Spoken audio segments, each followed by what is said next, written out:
Are Sikhs Hindus? Many Hindus will reply yes. Most Sikhs will reply no. You can easily recognize them with their uniform turban in many colors and their long black beard. Although many Sikhs do not have a beard and do not have a turban. The beautiful Sikh temples in Sint-Truiden and in Vilvoorde have a nice place for worship and prayer and a dining hall open for everyone. The Sikhs come mainly from the Five River region to the west of Delhi in India. This Five River region, or Punjab, is now the state of Punjab, where more than 22 million Sikhs live. That is more than half of the population of the state. Since more than 40 years, a few 100,000 Sikhs live in the US and the United Kingdom and in many countries in Europe. All the men are called Singh.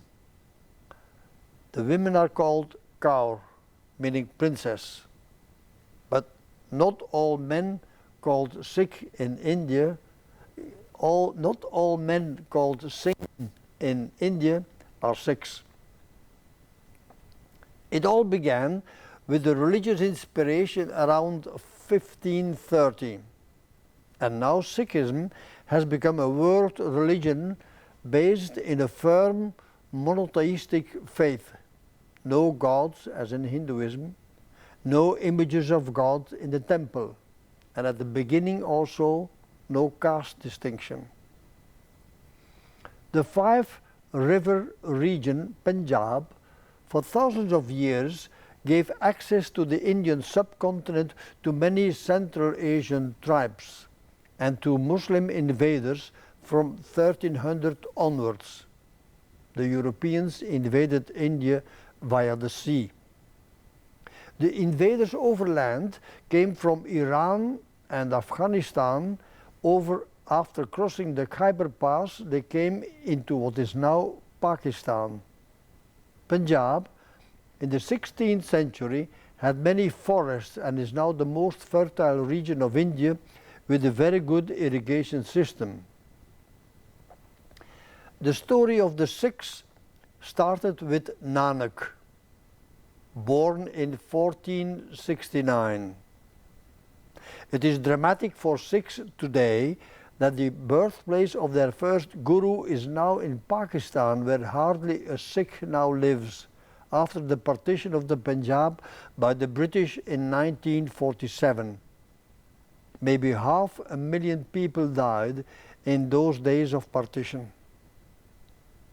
As a young boy, Nanak lived in a very interesting period in India's history.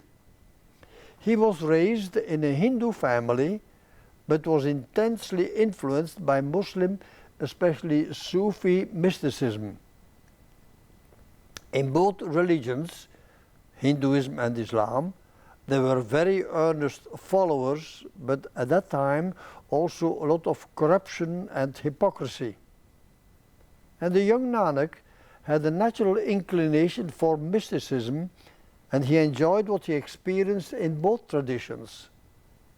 Traveling bards exposed the hypocrisy in both Hindu and Muslim traditions and preached a devotion to the one and only God, without rituals and commands. And in their company, Nanak felt at home. We may presume that most stories about the baby and young man Nanak are of a later date, but about his conversion we read this story. Nanak's sister was married to a Muslim official. When Nanak was 16 years old, he got a job with his Muslim brother-in-law, and when he was 19, he married and got 2 children. But slowly, he spent more and more time in the company of the mystic singers living in the area. And his enlightenment happened when he was 30 years old. Every morning, Nanak went to the river to take his bath. One day, he did not come back from the bath. He had left his clothes on the bank of the river, and people thought he had drowned. But after 3 days, Nanak appeared again, and after a long period of silence, he is said to have spoken these words, which would be very important in the later evolution of Sikhism. I quote, "There is no Hindu, there is no Muslim. Whose path shall I follow? God is not a Hindu, he is not a Muslim. I follow the path of God." End of the quote. And according to tradition, Nanak then spoke also the Mool mantra, which for the Sikhs is the essence of their faith. That Mool mantra is frequently recited with great devotion. I quote, "There is only one God. His name is Truth. He is the Creator without fear, without hate. Being beyond time, self-existent and not incarnated, known by the grace of the Guru." End of the quote. And from that moment, Nanak was known and addressed as Guru Nanak.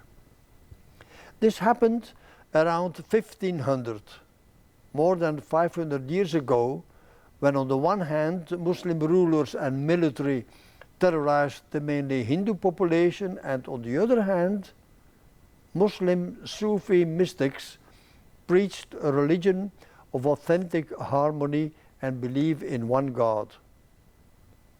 It is clear that Guru Nanak took up the position of a non-Hindu and non-Muslim, opposing the malpractices in both religious traditions.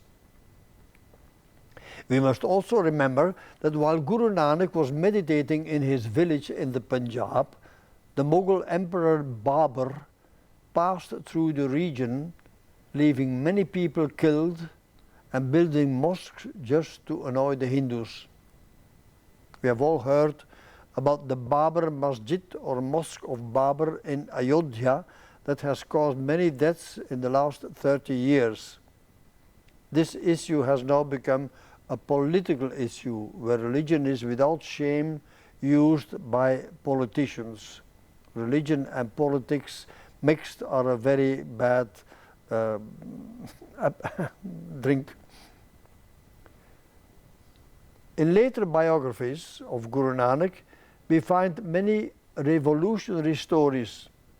It may be that some stories are not historical, but they give an idea about the teaching of Guru Nanak. Let me give you one such story. Even today, many pilgrims go to Haridwar, which is a famous place of pilgrimage, more or less where the Ganges River leaves the Himalayas. At that spot, the river is still rather cold, I can tell you. At Haridwar, in that holy river, pilgrims from far away deposit the remains of a cremation, and the belief is that this will help the deceased person in the next life. Many local Brahmins at Haridwar will pour water in the river for your benefit, reciting prayers in bad Sanskrit.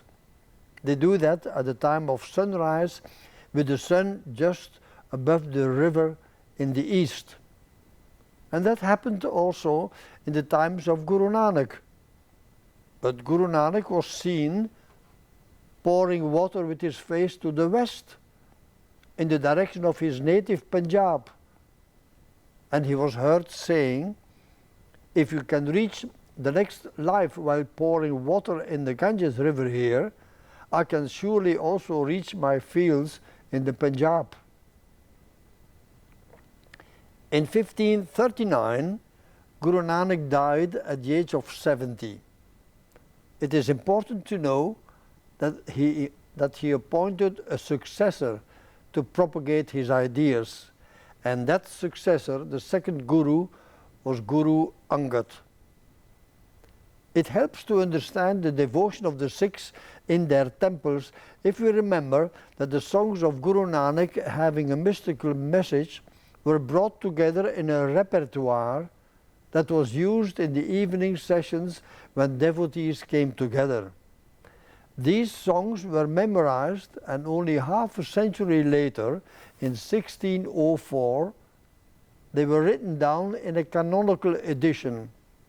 That collection came to be known as the Guru Granth Sahib.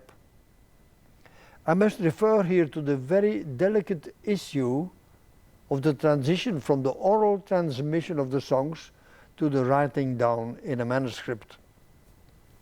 We know that people sat down for the evening sessions of singing, they heard the songs and memorized them. But at the same point in history, the need was felt to write down these songs, and somebody decided which songs were authentic, created by the gurus, and which songs were not. This is a very delicate issue for the Sikhs, and scholars have to be careful when they do research about this. Amar Das became the third guru when he was 73 years old, till his death at the age of 95. His main contribution to the young developing community was his stress on hospitality for everyone, equality of everyone. That was not evident in traditional Hinduism in the 16th century. Guru Amar Das started the now famous langar, or free meal for everyone in every temple now all over the world. The fifth guru was the famous Guru Arjan, who in 1604 commissioned the writing down of the authorized songs in a huge manuscript of 1430 pages. This book is the focus of worship now in each temple and is now worshipped as God. Even a reprint has to be done according to very strict rules. The fifth guru, Arjan, included more than 2,000 of his own compositions to the Granth. I like to quote here his hymn for peace, Sukhmani Sahib, which is recited on the occasion of a cremation. I quote, "I do not keep fasts, nor do I observe the month of Ramadan. I serve only the one who will protect me in the end. The one Lord, the Lord of the world, is my God Allah. He administers justice to both Hindus and Muslims. I do not make pilgrimages to Mecca, nor do I worship at Hindu sacred shrines. I serve the one Lord and not any other. I do not perform Hindu worship services, and I do not say the Muslim prayers. I have taken the one formless Lord into my heart. I humbly worship him there. I am not a Hindu, and I am not a Muslim. My body and my breath of life belong to Allah, to Ram, the God of my body and my breath of life." End of quote. This Guru Arjan was tortured and killed by the Muslims in 1606.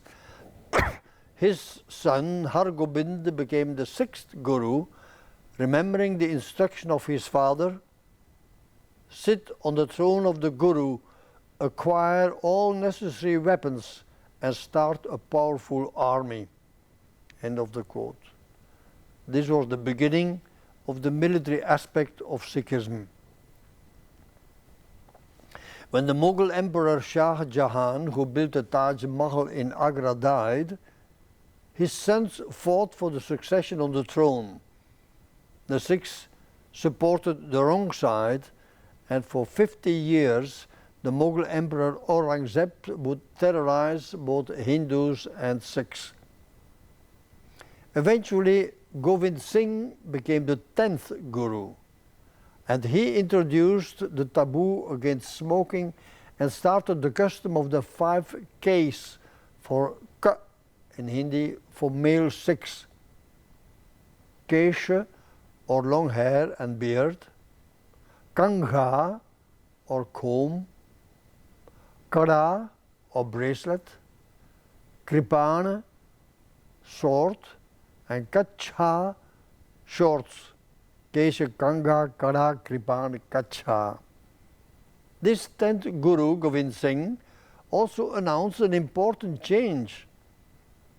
The succession of 10 Gurus would end with him, and the holy book, the Guru Granth Sahib, would become the 11th Guru, the final revelation of God. This book would forever be the visible presence of God. And that presence you can feel very strongly when you are in a ceremony in a Sikh temple. The history of the Sikhs in the 18th century is colored with blood, especially after the murder of the 10th Guru, Guru Govind Singh, in 1708. Well organized and brave to the limit, the Sikhs in the 18th century fought against the Muslim Mughals of Delhi. Eventually, they even had their own kingdom with Raja Ranjit Singh, who died in 1839. And 20 years after the death of King Ranjit Singh in 1858, India would become a part of the British Raj, and many Sikhs joined the British Indian Army. I like to end this introduction to Sikhism with a quote. The first lines of the Japuji of Guru Nanak, which are found at the beginning of the holy book. Many Sikhs pray this complete Japuji, a total of 38 stanzas every day. I quote only a few lines. By thinking, you cannot know him, even by thinking hundreds of thousands of times. By remaining silent, inner silence is not obtained, even by remaining absorbed deep within. Hunger is not appeased by piling up loads of worldly goods. You may have hundreds of thousands of clever tricks, but not even one of them will go along with you in the end. So how can you be truthful? And how can the veil of illusion be torn away? Nanak says, it is written that you shall obey his command and walk in the way of his will.